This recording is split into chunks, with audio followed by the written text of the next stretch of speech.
Sag mir, ob ich dich lieben soll. No? You love me now? Will you love me? Should I love you? C'est un disaster. So the point of this skit was to see how language has a huge impact on how we interpret things, and how at times the same thing could mean many things and could be lost in translation. From our most private beliefs and emotions to national identities, culture defines and creates realities through the medium of language, but culture is not just limited to language. There's surface culture and beneath culture.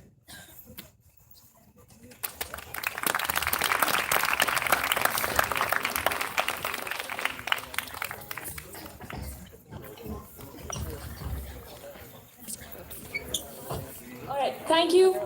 May we now please call reading between the lines? Okay, thank you.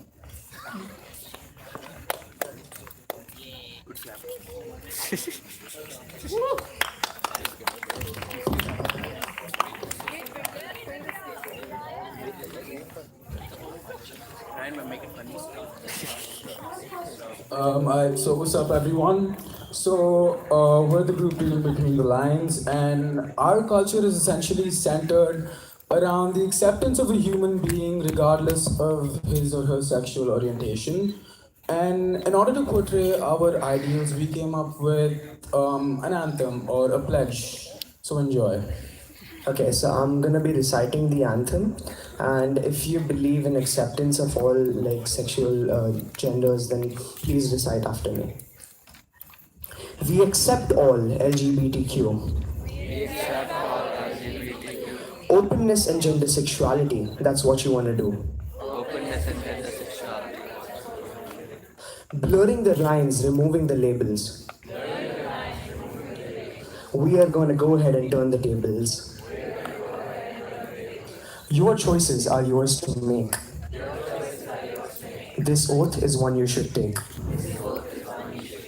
Rise up and stand in the crowd. You are human and you're proud.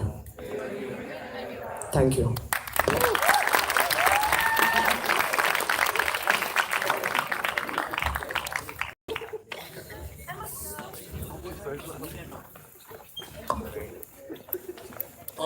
Thank you for that. We would now like to invite how real is reality?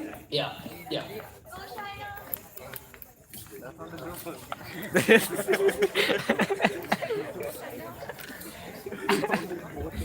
Imagine she starts walking. Wait, Arman, there could be other Shinas.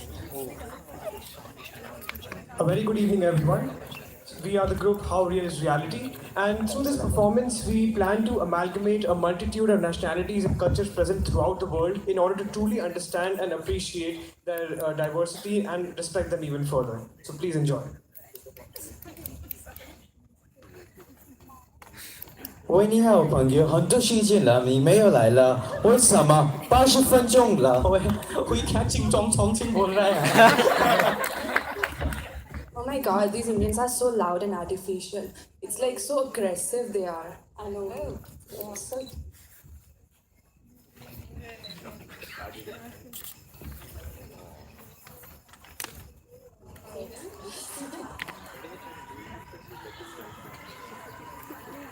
We're actually waiting for the music. Smooth.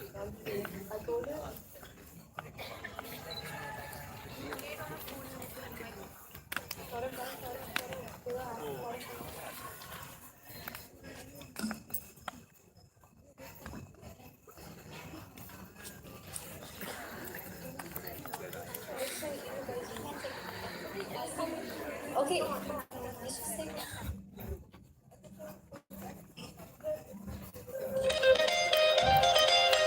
Oh, what a feeling. Look what we've overcome. I'm gonna wave my flag. Count all the reasons. We are the champions. There ain't no turning back. Say, can't you taste the feeling? Say, क्या बोली क्या बोली? française et je suis fière d'être française. You're so Espanol. मैंने गर्व Punjabi होइंदा. Je suis français, je suis fier français. Mika you Congo. मैं हिंदुस्तानी हूँ और मुझे गर्व है. Alright. Deutschland für 7 Jahre. 我是一个中国人，还有我也喜欢中国人。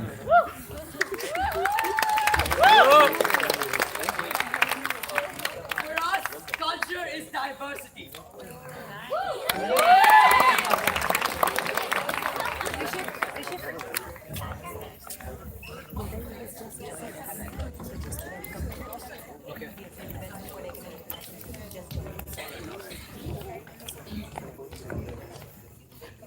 At this point, we would like to extend a warm welcome to Kodai Kanal International School.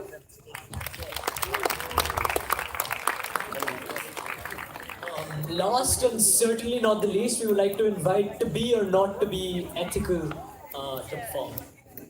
Thank you.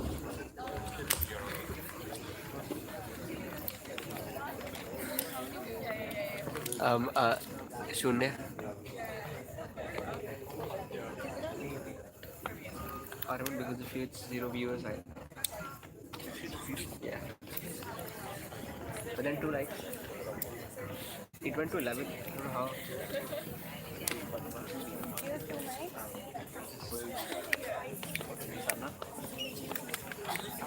I'm bored, but why?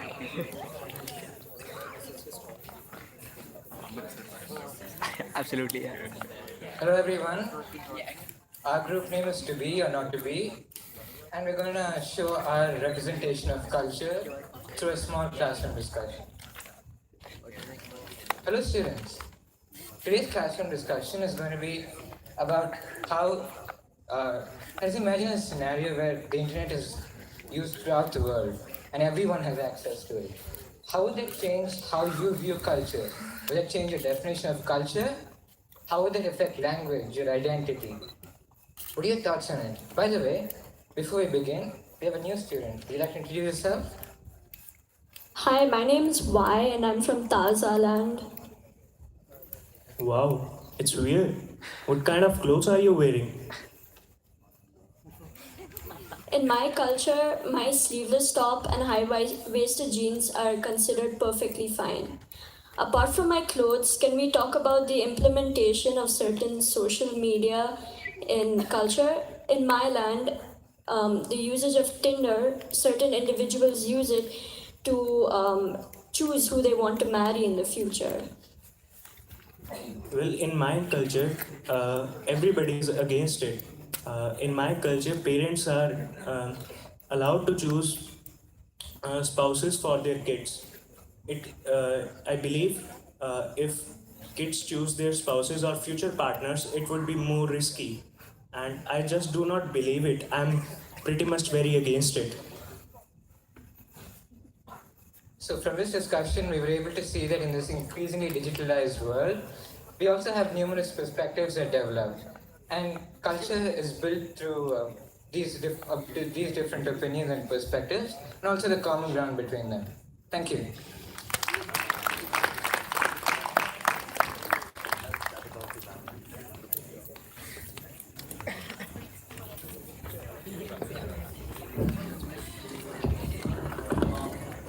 Thank you for that. These performances were certainly very interesting. We heard a lot of different languages, a lot of different skills. So we thank you all for that. Can we have a loud round of applause for your performances? Thank you so much. Alright, so now we shall engage in something called a popcorn debate. Now, I don't know if you guys are familiar with this, but essentially we will be randomly selecting students from the audience who would participate in what is essentially a for and against. So each one of you will be allotted 30 seconds to present your arguments on the given topic. And every consecutive student will be required to refute the previous point or bring their own unique point to the table. So essentially, if the first student says, an argument for a topic, the other person has to speak against. Now we hope this further helps aid your reasoning, thinking, and argumentation skills right before the TOK conference. So the first topic we will be. Do you want to give them a demonstration of how it's done? Yeah, I mean, sure. So what we'll do is we'll go through like one round of for and against. So just give you a vague idea of how we can go ahead. And the topic that you guys will also be dealing with is that the threats of artificial intelligence present a grave danger to human development. Alright, so if I'm against, and start my time. Alright, so essentially, artificial intelligence. Okay.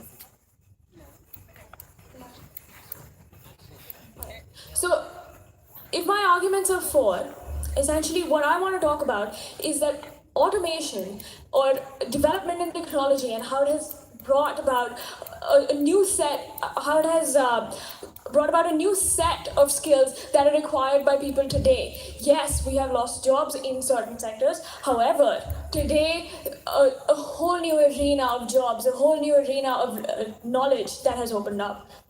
Now, at the same time, if I wanted to refute that, I could be like, well, Pari, at the end of the day, when we look at artificial intelligence, we're looking at technologies that may be far beyond mankind's control. So, doesn't that make all historic examples redundant? So, this is one example of a way you could refute an argument that somebody has made. So, we would encourage that you guys participate in a similar discussion on this very topic. So, can we have people raising their hands up for people who want to start off the discussion? Alright, so can we please have some participation? Alright, Kaushal, Ishan. So, wait, you should. Alright. Yeah, so are there any participants? Could you stand up? Just stand up. Please come to the stage if you want to participate. Yeah. Currently, we have 2 participants. That's. Guys, anybody? Alright. Alright, can we have 2 from each group? Can workshop leaders please ensure that we have 2 participants from each group?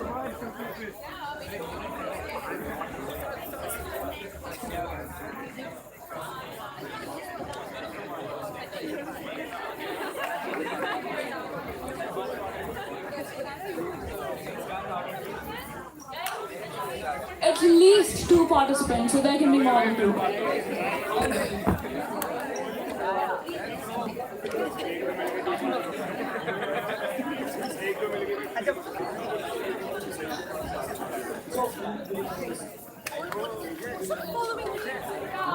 Is that wrong? I want to go against you so much.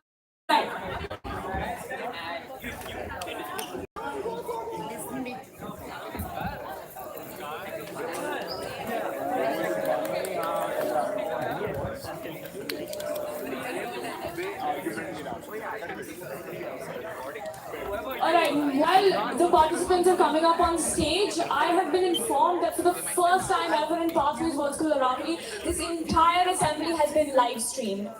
Alright?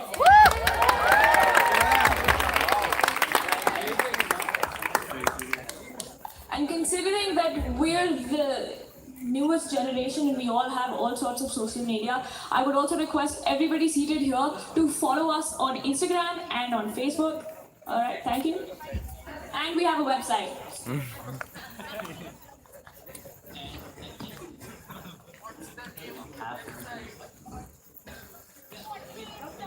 pwstok.in. Alright, Sankalp will give us the details for the social media and the website. Please go to pwstok.in. Thank you. Instagram. At pwstok.con. Friends.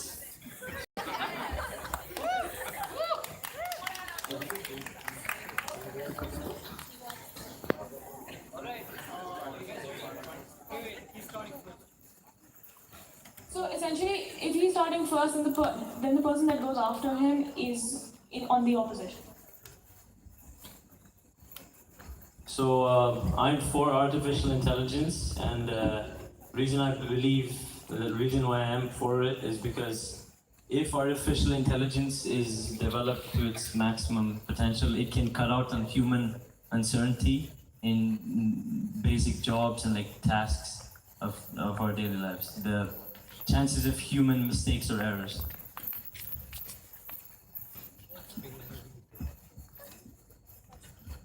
Are you saying uncertainty or are you saying novelty? Because with uncertainty, we also lose novelty. So artificial intelligence may be perfect at everything, but humans aren't perfect, but we're creative. Artificial intelligence can't do that.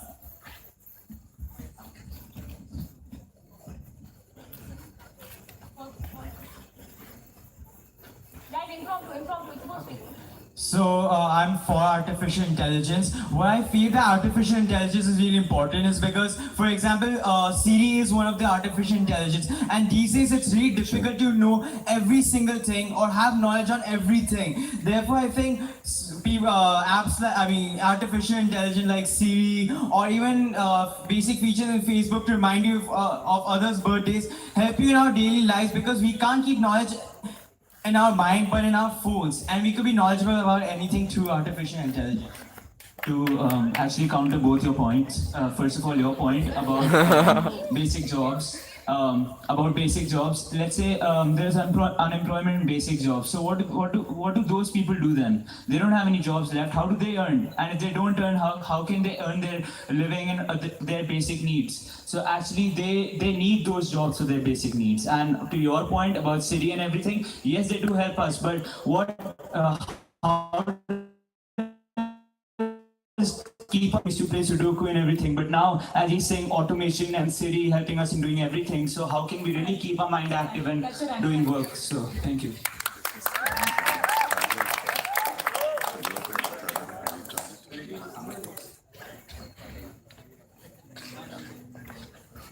Okay, so we have artificial intelligence in USA, which predicts market behaviors and economy, and this results in the highest GDP in the world.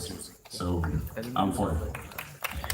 Yeah, so to counter your point, we also have artificial intelligence in USA that creates its own language and talks with each other. If you know about the recent Facebook debacle that happened, where the artificial intelligence bots started communicating in their own language.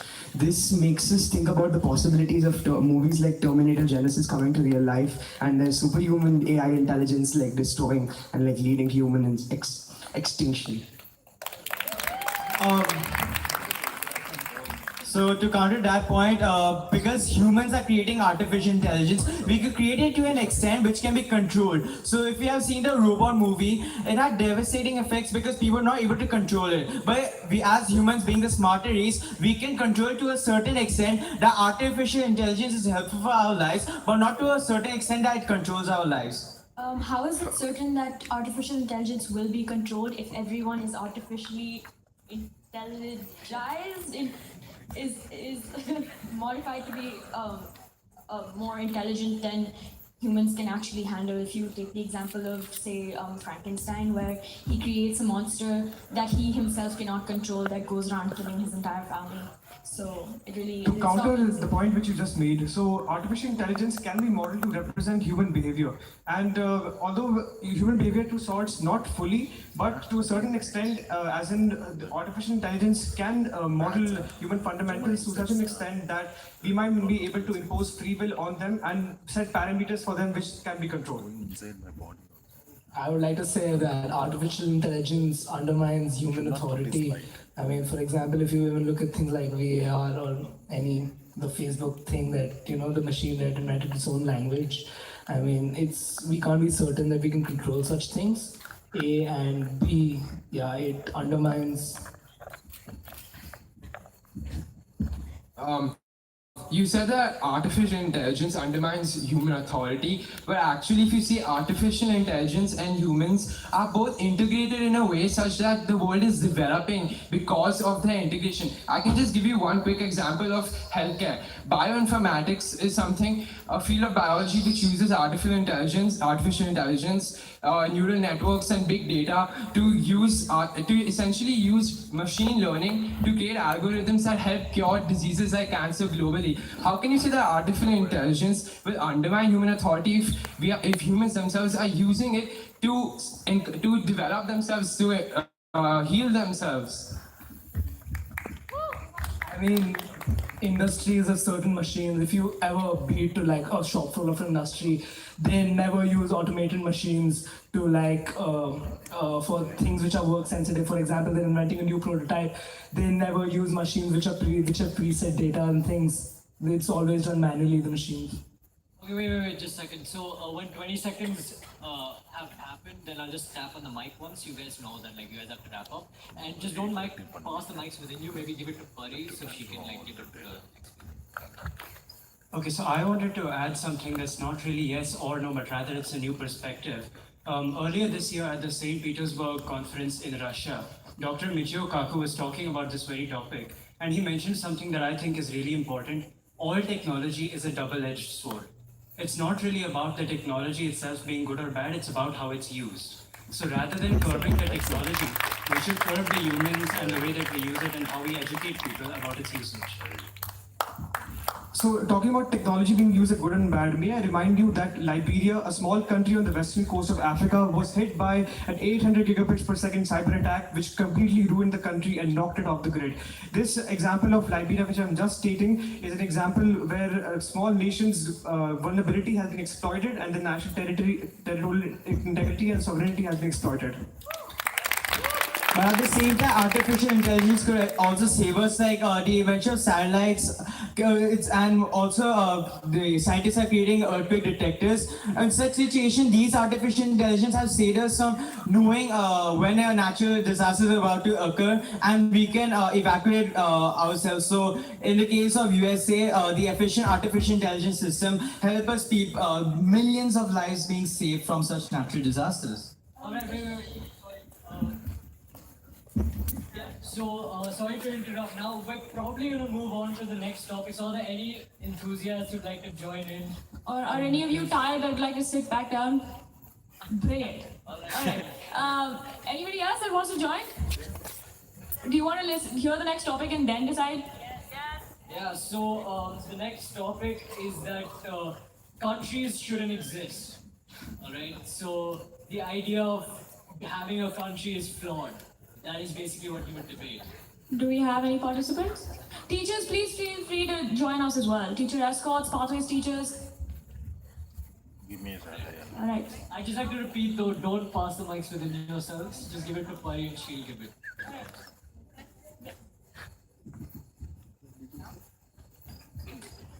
I believe that countries should exist because sovereignty is an important factor in maintaining safety and power within a country, and to ensure that peace is maintained within people and unilaterally around the world. So sovereignty is important. I personally disagree because I think countries shouldn't exist because we initially started off, the human race started off as one, and then we've evolved into these countries where we discriminate for reasons that are extremely invalid or irrational. So we should go back to how we initially started, as there was obviously fewer wars and problems in terms of financially, socially, and economically. I believe that countries should exist because that's what brings a feeling of nationalism and also brings unity amongst people. I want to say that countries shouldn't exist because the fact that countries itself create a divide for hunger for power and everything. Specialization is the most efficient to production. Some different countries have its own and its own strengths. Like, for example, China, Japan, they're known for technology, Indian for its culture, diversity. So, that's why I feel there should be countries, because then in that way we can be efficient in our own way rather than focusing on one thing. I think the idea of multiple countries simply makes the process more bureaucratic, as the presence of multiple boundaries will only be more hassle, and it will create more anarchy as a result of the conflicts of multiple ideologies. Therefore, if we thrive under one single system, that would make the process even more efficient, as effective cleansing of the inefficient producers, as you said, would be possible. I believe that countries should in fact exist because if we were to go back to the original state of having one country, how can you assume that people will give up their religion, culture, and traditions to go back and follow one simple system? It's quite possible, and no one will agree to do it. So I believe that sovereignty should remain, people should follow their own country and own governmental system.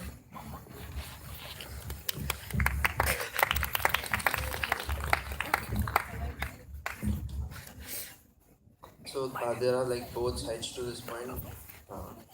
So if there's a single government controlling the whole world, there will be a lot of time taken for all the decisions. But at the same time, this could resolve all the disputes and resolve the disputes to a very low level. So adding on to what certain participants brought up, the concept of like a united world would lessen the wars and certain economic conditions prevalent in the society today. To counter that point, I'd like to bring up evidences in history and present. Crimea, Russia. Israel, Palestine, India, Pakistan. These are certain examples where countries wanted to unite at least a certain ideology or a geographical part of another nation, which resulted in certain wars. And coming down to economic situations, we also need to see that certain blocks prevalent in the society today, for example, the European Union, these blocks face so much problem and decisions which take so much time, to which have an impact on the entire world, not only their blocks. So I'd like to sum up by saying that I personally don't think that uniting the entire world would be a viable solution to end wars and economic situation. Sorry, just a second. We'll take the last 5 speakers for this topic. So, okay. I personally believe that countries should exist. Okay, think about this. That India has a national government. India has 29 states. Each state has its own state government. Each state has many cities. Each city has its own government.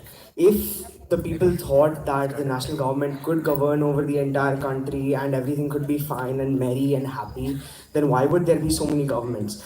If the entire world unites as one, who will be ruling the entire world? Will there be a democracy throughout the world? Will there be a president of the world? Will there be a government that governs the entire world? Thank you. Alright. I still believe that countries should exist because it just organizes everything. You can target a specific area to end unemployment or any other such issues.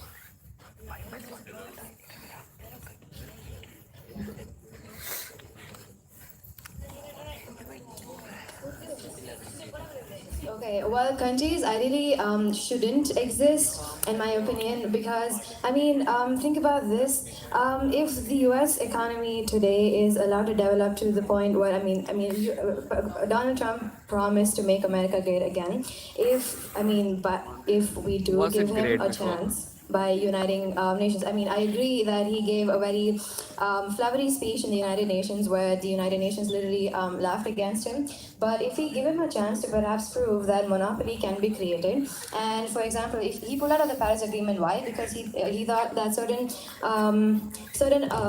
points in the Paris Agreement wasn't beneficial for the U.S. economy. So likewise, other powerful nations, if they think along the same lines, and if we give all these countries a chance to unite, and perhaps give them all a chance to bring all of their ideologies together and come up together and incorporate the fact that different cultures exist. And so therefore everyone should assimilate and come together. Maybe there could exist a day where we can go back to where we started from and become one again.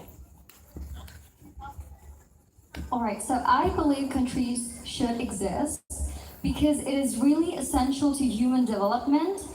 If we don't have contrasting perspectives, if we don't have competitions between countries, if we don't have different perspectives and beliefs, there is no way human development is possible. So we need to have countries which recognize individuality and have their own priorities.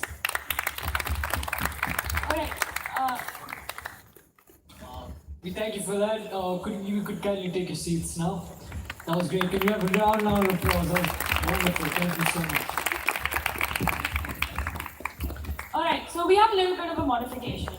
So, because we felt that participation was restricted to too few students, what we're going to do is, we're going to give you topics sweet and simple. Schools are overrated. Alright? And each one of you will come up as groups with an argument. So we'll give you roughly 4 minutes on the clock to think of how you're going to put it through. But just remain on your seats, so we would not like to encourage any movement. Yes. Are you sure schools are not students are overrated? Alright, so essentially we will have one spokesperson from each group. Workshop leaders, you will not be that spokesperson. And you have 4 minutes to prepare for. So we'll be coming to each group and letting you know whether you're for or against. Alright? But do remain on your seats.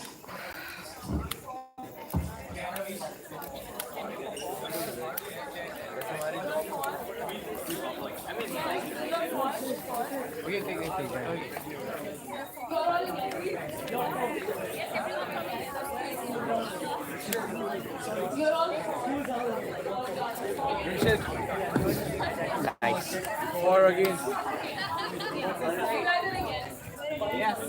Vidor, We're against. how is everything going? It's going great. Thank you, you saved us money. We're against. Alright, so we're against. Alright, you have to see that school.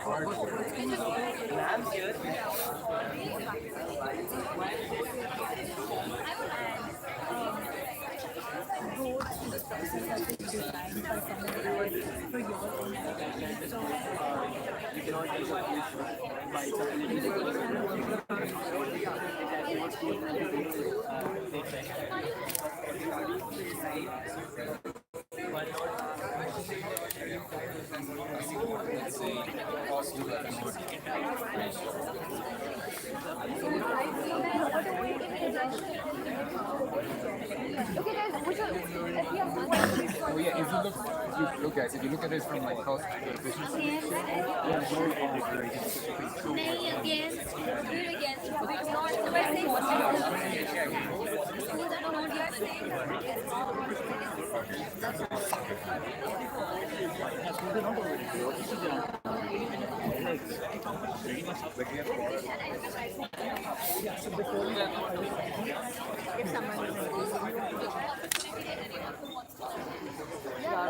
It's part of holistic development, where we're against. IB schools are overrated. We're against caste as a way of holistic approach. You don't have caste. Like not all schools are IB, so we can't You guys have 2 more minutes to finalize your arguments. Ashutosh, how's everything going? Everything's going really, really great, and everyone's participating. Alright, great, thanks.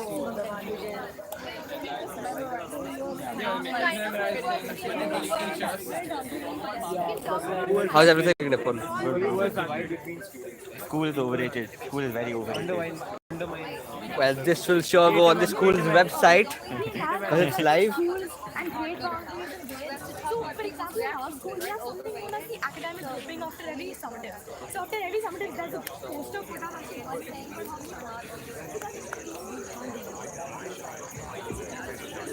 May we request for 2 student volunteers, 11th graders, to come to the stage?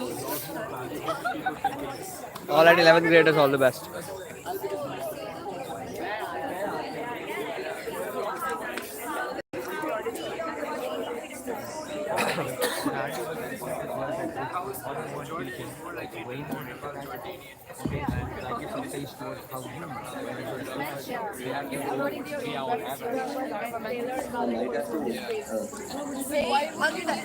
Hello, good sir. How's everything going? How's everything going? Very good, very good. Alright. Went up to 12. Last minute, guys. Last minute.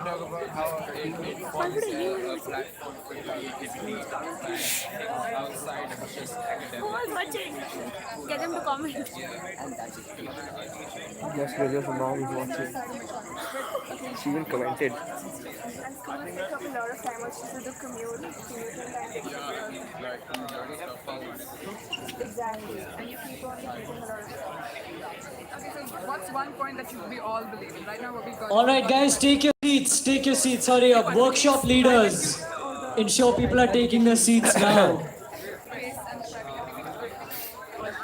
Hello. Alright, may I please request everyone to take their seats? Your time is up. Ashutosh.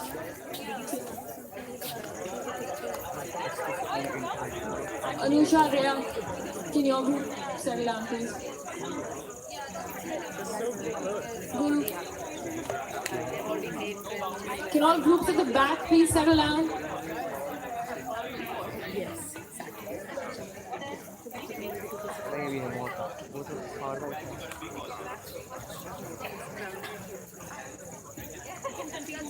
Alright, so we will be starting it off. Everybody, please take your seats.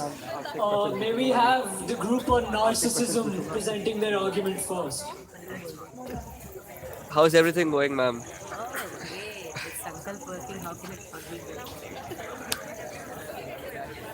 Alright, can we have silence in the audience, please?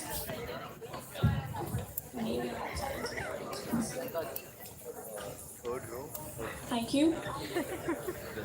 Right, so we're arguing for the motion that schools are overrated. What we believe is that. One second. May we please have silence in the audience? Please speak louder, maybe put the mic closer. So we are arguing for the motion that is schools are overrated. What we believe is that there are alternative methods of education, such as private tutors, that may be more efficient than the school system. Because for one, the school system requires a lot of fees to be paid. Because not only are they paying for services of the tutors that are there, but we are also paying for additional facilities that the school offers, such as sports activities and the campus there. However, with private tutors, we only have to pay for the actual service of teaching, and that would help financially constrained students. In addition to that, a private tutor is a more one-on-one session with the student, so the learning can be tailored to the student's pace rather than to the class's pace. All right. Where Hello. if you're a slow learner, How have you been may feeling get left today? behind because the Good. teacher has to go Yes, forward did to accommodate Pathways welcome you well? Very good. Okay. All right. How have you been feeling about the whole event until now? Oh, it's really inspiring. Seeing students share so many perspectives, it's actually motivating for the teachers here. All right. Nice. Did you pick up anything interesting from them? I think the way the conference is organized is absolutely amazing. And one thing that really stood out is it is a student-led conference. I don't see teachers working, running around. It's totally taken care of by students. Yes, and I think that's an amazing thing. Yes, So that is it's all Pathways about, culture. Thank you so much. Thank you. Thank you, ma'am. Teach you a lot about your cultural history, your collective understanding of who you are. So interacting with others is a major part of school, and that's what makes it special. All right. Thank you. May we have do not cross speaking, please?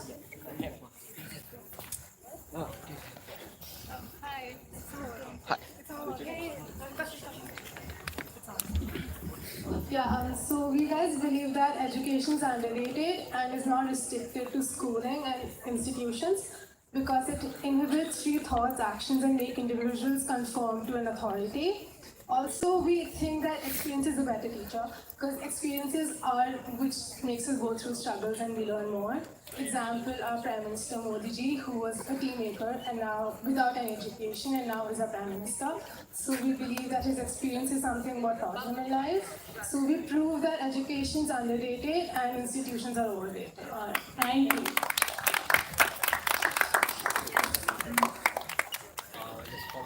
All right. Group at the bottom, right? Okay. Group at the bottom. The narcissism group first, that speaker said that it can be tailored to one's needs and his own pace, and I would like to counter that point as a child who cannot really cope up with the class's pace. It sees everyone and gets a motivation to cope up with the class's pace. So he really tries hard to get there. And then in that process, if he tries hard, he can really succeed in life than in tailoring his process and not working towards it. And as to about the class interactions and everything, one-on-one tutoring does not really let him interact with the world outside and with his friends, other than if you're in school and we learn from our friends' mistakes too. So that's one more point which I would like to raise. Yes, thank you. All right. Thank you. May we now have nothing is certain except doubt speaking. I believe that the only point that the speakers that are against education is overrated is that school acts as a ground for improving social abilities, and I personally or our group personally feels that you don't necessarily have to pay 10 plus lakhs to socialize or develop social skills in order to better life or learn to cope with people in the future. We believe that, furthermore, we believe that standardized tests aren't the best way to test a student's ability, as it doesn't take into consideration the students that are unable to perform under time pressures and academic pressures like we do. Thank you. Thank you. All right, thank you.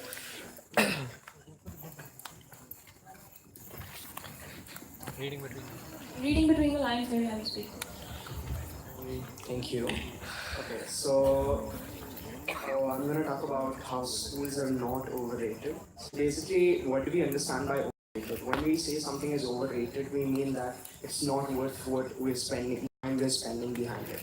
So let's talk about this. We have all heard that man is a social being, yes. So social interactions are a very crucial part of our everyone's lives, and school is a platform where this is the easiest platform for social interactions, and it provides an education background to sustain yourself later on in society. And we're here at the TOK conference, so let's talk about it in terms of TOK. So it allows for shared knowledge to be built and the holistic development and nurture for child that can take place in school. Like there's no other platform that combines all these aspects. Like when we talk about private tutors, like there is no holistic development, it's only education that's going on. There is no extracurriculars, there is nothing else. When we talk about sports, not just education, it's also sports and extracurricular. So I believe that there is a private tutor that teaches you maths and soccer together. Okay, so that's only evident in school. So schools are the easiest and places to gain experience and memories that will be helpful throughout your life. And thus, I reinstate what I said earlier. Schools are extremely essential. All right, thank you.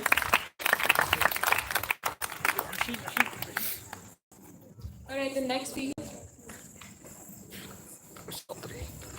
Everybody already heard it probably. Is that you cannot determine the fish's ability by its ability to climb a tree. So this is probably everybody's heard this in a YouTube video called "This Guy Whole School System."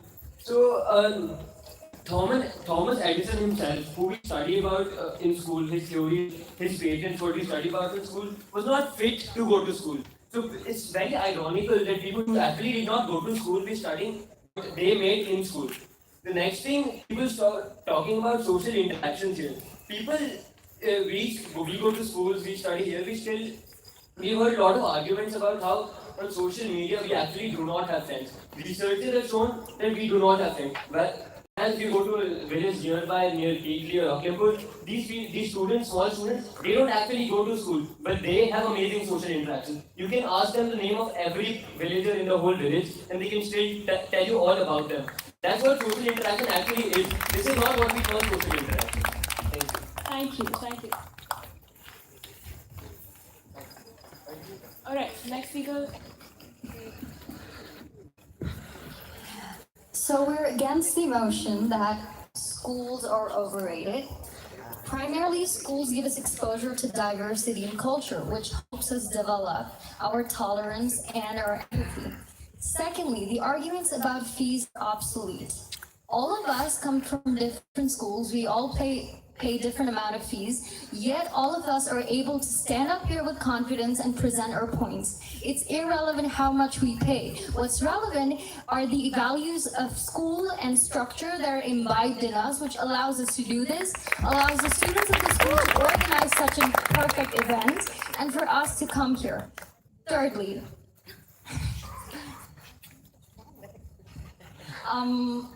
so school is basically like a machine. It doesn't take away from us anything. Instead, what it does is that it takes our raw individuality and turns it into something we can present to the world. That's what we do. After we graduate, we become much honed versions of ourselves that we can confidently take out. And that's why schools are not overrated. Thank you. Brilliant.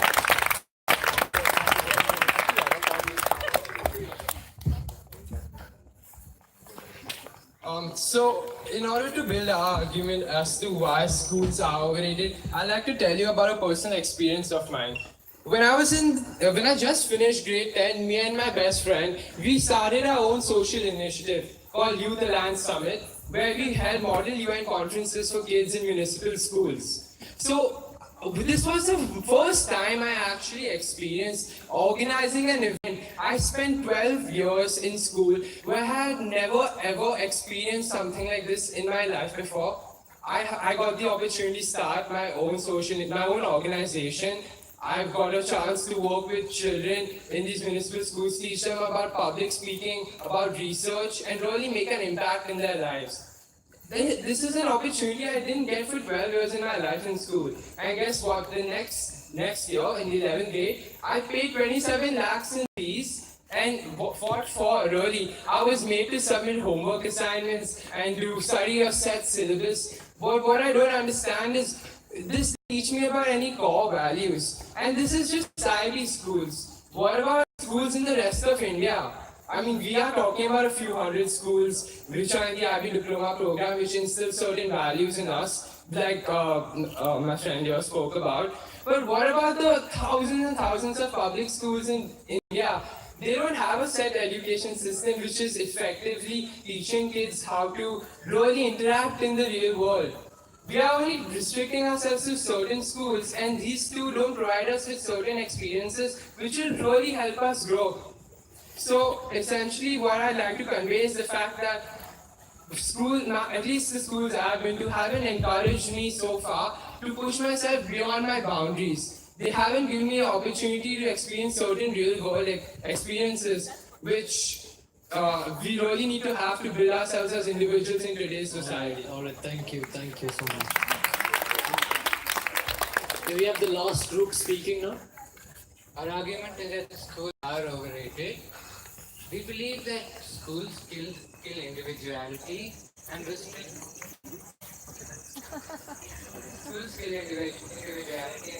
production.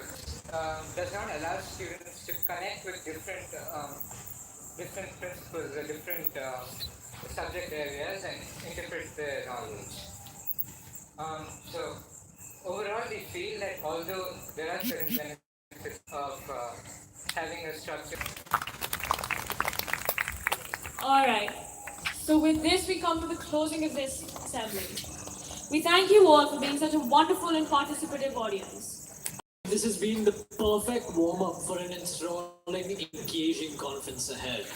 I would just like to make a few announcements for tomorrow. So breakfast will be served between 7:15 to 8 a.m. So ensure that you're waking up and getting ready in time for that.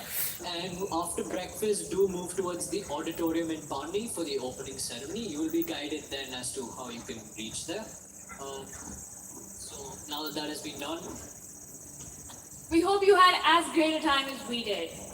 We would request the pathway students to remain seated while the rest of our guests move towards Kasturi for dinner.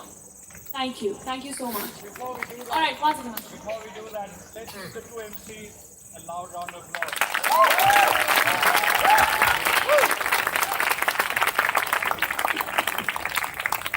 Well done for a wonderful start. Thank you. All right. Thank you. May we please request the guests to move towards Kasturi for dinner? Pathway students, please remain seated.